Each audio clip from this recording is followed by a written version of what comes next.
Welcome to Lakers Talk with Gerald. This is episode 187, and we are talking about today. We're going to be discussing the Sacramento Kings and Los Angeles Lakers game last night. I started with the Sacramento Kings because they won the game 132-127. That was after overtime, which it was an interesting game. But we're going to talk about it here, and we are now officially 1-2 for the season. Disappointing start. But we definitely, we got to keep in mind that we played three tough teams, three of the top teams, you could say, in the West, arguably, right? Sacramento Kings had the best record in the West last year. Their coach got Coach of the Year last year, and they brought back essentially the same team. And so they're a good team. We played the Denver Nuggets, who beat us in the conference finals 4-0. They went and won the championship. We played them in the first game. Ring ceremony. They pretty much brought back their whole team. And then we played the Phoenix Suns, who, have Devin Booker, Bradley Beal, KD. And everybody says they don't have a bench, but their bench is actually all right. They played without Bradley Beal. They played without Devin Booker, but they still played well. KD was a monster. He was a beast. I say all that just to give a little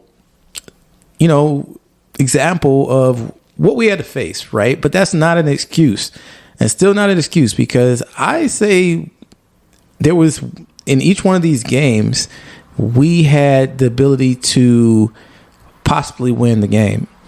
And hear me out with this, right? Let's start with the Denver game. The first game we played. For some reason, we decided to put LeBron on a minutes restriction, 25 to 30 minutes a game. Okay, why is that? Is he hurt? I thought the foot was fully healed. What's going on? I know he's in his 21st season. Yes, we know that. But we also know that it's LeBron James, and we need him to win games. The West is super tough. There's at least 10 teams that's vying for 8 playoff spots. We can't afford to be putting him on a minutes restriction because we believe we have a deep team. That team hasn't proven anything yet. Yes, we picked up a lot of guys. We supposedly have one of the deepest teams in the league. And it's going by guys that been other places that have done things. They haven't been stars in their locations. They might have been stars in their role in different positions. But we haven't proven that works together on our team yet. We haven't played one. That was the first regular season game. And it's against the world champs, who we knew was the best team in the NBA last year. They won a championship, right? They beat us 4-0. We should come in there all out like this is a playoff game. In my opinion, it's the first game of the season. It sets the tone, trying to get a victory over a team that dominated us in the playoffs.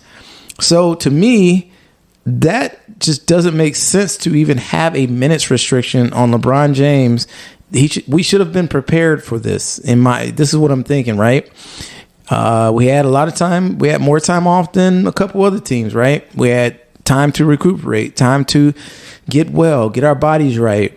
We always hear that LeBron James, he spends the most on his body, and he keeps himself in amazing shape, tip-top shape. So why are we putting him on a minutes restriction in the first game? It's the first game. Okay? I mean, my only logical thing to me is if something's wrong. If that foot isn't fully healed or something, that's my only thought or reason that they'd want to put him on a minutes restriction, because he's not like any other normal NBA player in his 21st season. It's not the same. Yeah, he's the sixth person to play in his 21st season, but those people were role players at that point. They weren't superstar roles anymore. They were usually coming off the bench, playing low minutes, not getting many shots. For example, all the other 5 players that played 21 seasons, the highest they've ever averaged was just over 7.5 points or something like that. Nothing higher than 7 or 8 points a game. I guarantee you LeBron is going to average at least 20 per game, right? So LeBron is doing things that hasn't been done before. He's not your average player to play his 21st season. He played 35 plus minutes a game last year. Yeah, he didn't play all 82 games. Believe he only played 50 something ish games, but we already realized that the Western Conference is so tough, so deep. Every team that we play on a night-to-night basis, for the most part, is going to be a tough win or a tough game to play. It's no guaranteed wins in this NBA. In this season, I don't believe that, right? So every win matters. And we don't have the cushion anymore of knowing that if we get in the top 8, we got a playoff spot. Now, if you don't get in the top 6, you may not even make the playoffs because you got to do a play-in format. And kind of like the NFL says, any given Sunday, any NBA team could get hot and win a game or two. So we really got to take this season seriously. I just believe we can't put LeBron on a minutes restriction. Not in the beginning. Only if, we're just going to have to play him all out like normal. And if once we get some wins and start getting a good record and figuring out that these role players and all these other guys that we sign can play together and can step up and can take some pressure off LeBron, only then can we start maybe resting him more and putting him on minutes restriction. Right now, we don't have any extra leeway to play, any rope to spare. We need to really be trying to put out our best team at all time on the floor. Against that Denver series, it definitely was a couple times where we would be on a roll. LeBron's in the game, stuff is flowing, and Darvin Ham was so stuck on his minutes restriction or whatever plan he had put in place that even though we were surging, LeBron was in, we were making a run, we were down by 4 points. Mind you, this whole game against Denver, we were constantly down by a bunch of points, fighting our way back. They'd score, constantly run the score back up. So we had got as close as 4 with 8 minutes left in the fourth quarter, and Coach takes LeBron out. I remember looking like, wait, why is LeBron going out? What's going on? I even see him kind of shook his head as he was walking to the bench. And just because what's going on? You're playing the Denver Nuggets. The whole game, they've been proving that they've been just dominating us. We weren't able to get any closer. I mean, most of the game we were down by 10 points or more. So the fact that we got within 4 points and we had the momentum, LeBron's in, and up to that point, every time LeBron goes out, they go up on us by more than 10 to 12 points. When he's outside, when he's not on the floor, it was like a negative 15 versus when he was on the floor, it was at least a plus 10, right? So why coach? I'm not even a coach, right? I think everybody can see like what the momentum you need to keep LeBron in. It's the fourth quarter. You're playing Denver. It's not a joke. It is not a game. Coach took him out. So that's my number one thing so far with how we're playing is minutes restriction. That can't last. We can't do that. Stop doing it until we prove that we can win. All right. So, and we saw in the very next game, Coach tried to do the minutes restriction. The first 3 quarters, he was taking them out after like 4 or 5 minute spans, 6 minute spans. And we saw that wasn't working. Phoenix Suns had the lead most of the game. And it took the fourth quarter. We were down by 12 points entering the fourth quarter against Phoenix Suns. They put LeBron in to start the fourth. LeBron ended up playing the whole fourth quarter. So we had to bypass it in order to get a win. And it took LeBron making winning plays down the stretch, the last minute to 2 minutes of the game, making winning plays to help us seal that victory. It came down to the last minute, and LeBron James, we needed him for every minute of that fourth quarter. And he ended up playing somewhere around 35 minutes. So that goes to show you right there, we need him to play those type of minutes. So far, we don't have guys that have proven they can run the team without LeBron on the floor. Because every one of these teams we play is a really good team. They know how to attack us. They know how to play. They know most of these teams have been playing together a while. So Yeah, it's proven right there. All right. So second game, already out of that 25 to 30 minute thing that we were trying to do for him. And then last night, Sacramento Kings in Sacramento, very good team at home. They're a fast team. De'Aaron Fox, Malik Monk, they just got so many weapons, right? Start out the first quarter. They beat us the first quarter 41-28. We were down by 13 points after the first quarter. That is another trend that's been happening this season. Every one of these three games, we are getting blown out in the first quarter, just right off the jump. Right? We started out with the Denver Nuggets. They were up by 14 points after the first quarter in that game. Game 2 against the Phoenix Suns. We were down by 12 points after the end of the first quarter. Game 3, Sacramento Kings. We were down by 13 points after the end of the first quarter. See a trend here? Everybody, there's something going on with the coaching or with these lineups that we got to figure out. So far, right, with the starting lineup, let's just talk about the starting lineup. Starting lineup is LeBron James, of course, Anthony Davis. You have D'Angelo Russell, you have Austin Reaves, and we also have Taurean Prince starting, who we believe that if Vanderbilt wasn't hurt, he would be starting. But because he is hurt, that Taurean Prince just naturally slid right into that spot. Now, what always happens is the coach always takes LeBron out at the 6-minute mark, no matter what. It takes 6 minutes, takes him out. So I believe like the coach may have to reevaluate, is that working? Can I just keep taking LeBron out exactly at this time? Is it the lineup that is the problem? Or is it that the other teams are taking advantage when LeBron is on the floor? Excuse me, when LeBron is off the floor. And so far, signs to me are pointing that teams are just taking advantage when LeBron is off the floor. And teams have even said it.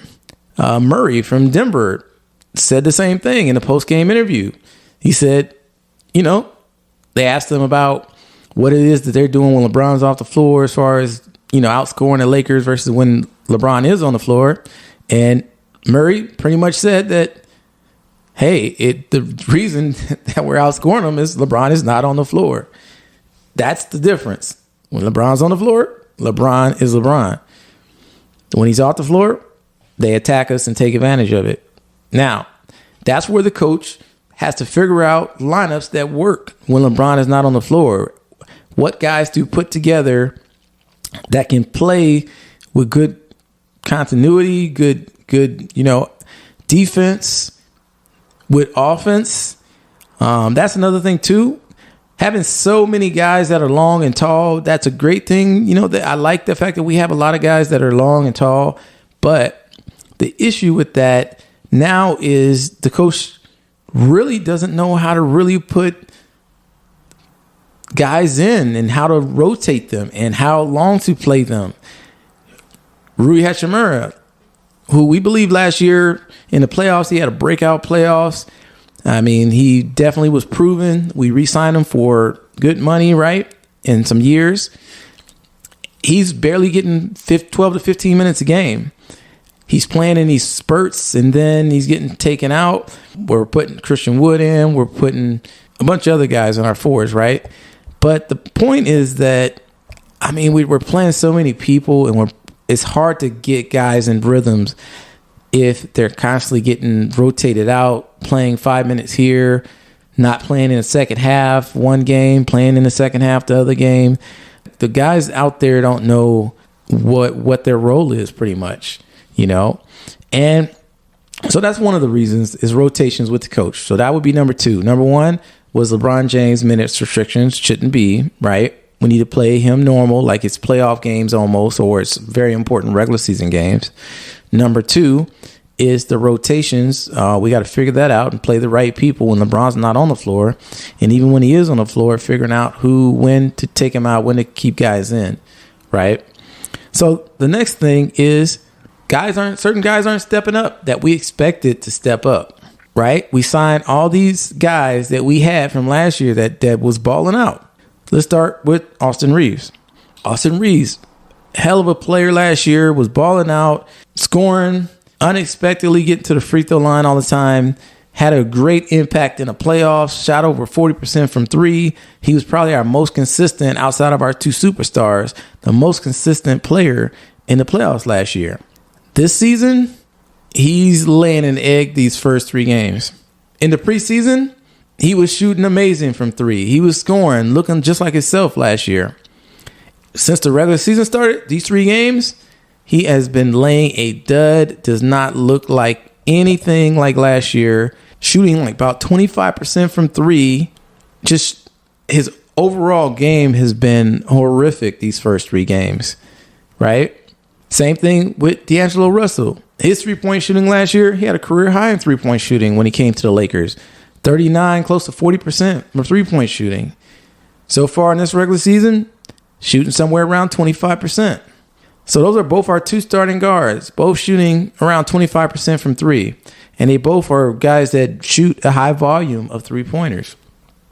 We can't win like that. We're never going to win when our 2 starting point guards, guards are shooting so horribly, right? They're supposed to be our 2 best shooters, really, that's in our starting unit. And the only person that's been pretty good in that area is Taurean Prince, right? In the starting lineup. He's been making his threes for the most part. The other person, the other guard that's been really bad that we thought was going to be a lot better and the preseason looked really good is Gabe Vincent. We picked Gabe Vincent up from the Miami Heat. He made it to the finals, had a really good finals, and just went off on one or so of the games, a couple of games, and played really well. So we picked him up. Looks like he does well under pressure. He shined in a big moment. So in the preseason, same thing as D'Angelo Russell and Austin Reaves. He was looking amazing. He was looking great, knocking down his shot, shooting a high percentage from three-point range. Regular season starts, and all that stops. He has not made 1 3-pointer in these first 3 games. 0 from 11. Not 1. We can't have that. I mean, that's our only really 3 guards that we have in the rotation that's playing. We're not really playing Christie. We haven't played him really at all in these 3 games. He hasn't been in the rotation at all. We've been actually using Cam Reddish as a backup 2 guard. Okay, I didn't see that coming. I thought most likely it was going to be Christie as that backup role. Now, don't get me wrong, Christie isn't proven yet either, so I really don't know what he brings to the table. Everyone says he has so much potential, but he hasn't shown anything either in the previous seasons. Yeah, last year I think he shot 41% or something like that from 3 on a low volume, but that wasn't in meaningful minutes though, so I can't call that proven. So until we see him and he does it in big games and meaningful games like Austin Reaves did. Austin Reaves came in and he shined in big moments, hit critical shots, showed up in big games, showed us that he could do that in big games. We haven't seen that from Max Christie yet, right? So, but I did not expect Cam Reddish to be starting at 2 guard. Now I can see it for, if we want a guy with length to bother guys, yeah, I can see that. But offensively, he's never been known as a 3-point shooter. He's never had a good 3-point shooting year. Never. Not even in low volume, high volume. It didn't matter. You look at his stats, there's never been a year where he shot well from 3-point range. So he's kind of a liability when it comes to that part of the game. So, I don't know. So far, it was a couple moments Cam Reddish did pretty good on defense in a couple ways that helped us, but his 3-point shooting has been lackluster. Now, other guys that I think need to step up too, that haven't really stepped up big time yet, is Rui Hachimura. We need him off that bench. We need to figure out roles. And I really can't wait till Jared Vanderbilt gets back, so everybody can slide back. I feel like he needs to start, even though he's not a great three-point shooter either. But he just brings better defense. He's bigger than Taurean Prince. He's about 6'8", 6'9". And the rumors this summer is that he's looking like he's 6'10" or something. You know, people standing next to different people, looks like he's grown. I don't know if that's true, but we know at a minimum he's about 6'8", 6'9". Taurean Prince is about 6'6", 6'7". So he's got a couple inches already over Taurean Prince. And he plays better defense. And I feel like that's what we need. Like with these games coming out being down 12 to 13 to 14 points after the first quarter, we can't start like that. That's why, even though Prince supposedly brings better offense, apparently it isn't making a difference because we keep coming out these first quarters down, and we can't have that. So far, Taurean Prince, yeah, he's our best three-point shooter. He's the one that's being consistent so far, shooting 45% from three-point range. That's damn good. But, you know, I would say start Vanderbilt, play him maybe 6 minutes, 7 minutes, then bring in Prince right after that, right? Play the rest of the quarter, play him into the second quarter. He can play most of the minutes. You could even close with him maybe.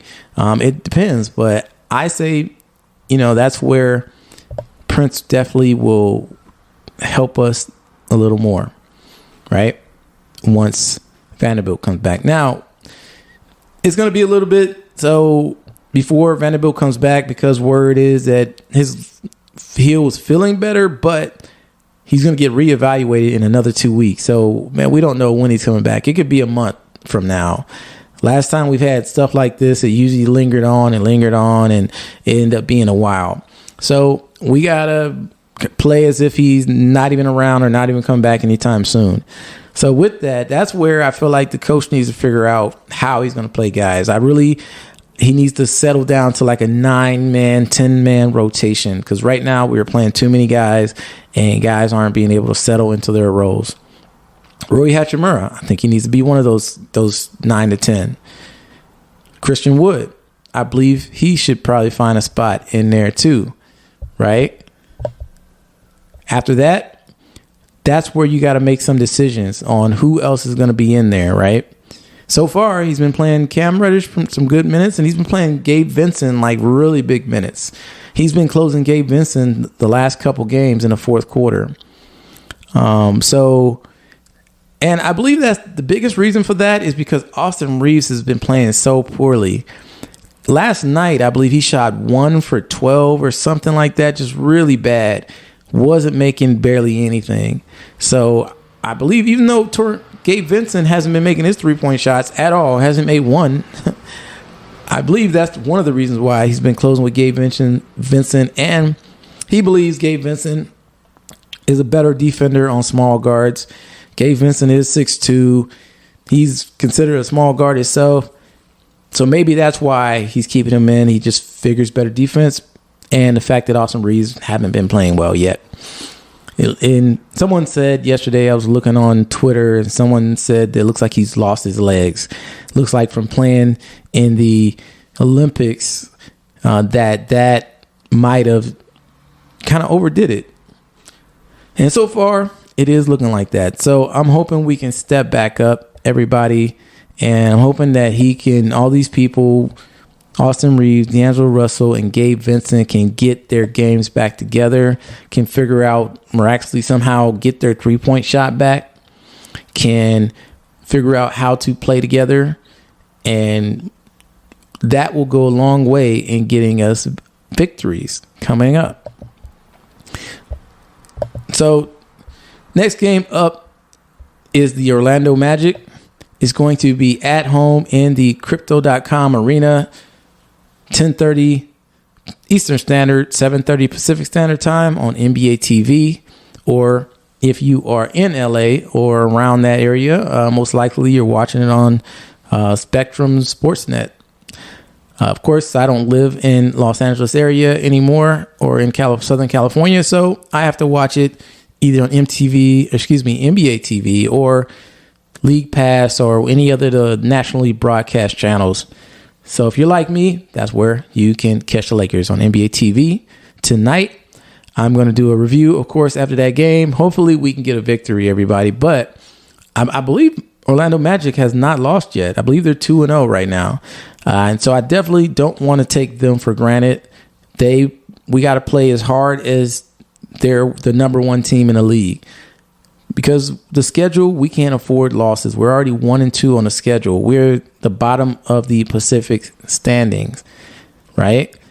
Because you got Phoenix, Golden State, Sacramento, and the Clippers are all 2-1. And we're 1-2. So we're at the bottom right now, everybody. So we need victories. Any victory we can get. And this is a team, Magic is not scheduled to be a winning team. They're not projected to be a really good team. So these are games like this. They're going to come in hard too, because we're the Lakers. They're going to come in. They're going to play their hardest they play, because they know we get nationally televised games. They talk about the Lakers 24/7 on the news. We get all the clicks and the Twitter shout. We get all the traffic basically. When they're playing the Lakers, it's their time to shine, to get a spotlight shined on them. So they're going to play really hard. So we got to come out playing that way too. Hopefully, everybody, we get this victory. We're going to find out. That's going to do it for this episode of Lakers Talk with Gerald, with myself, right? This is episode 187. I'm officially out. Hey, everybody, before I'm out, definitely go subscribe to my podcast. You can find it on all the platforms that has podcasts, Spotify, Apple, anywhere you can think of. But definitely go follow me, subscribe, make a comment. Man, I'll tell you what, the more you do that, the more you'll hear me putting out good content and going over, reviewing my beloved Lakers. All right, everybody, that's going to officially do it for the second time. I'm out.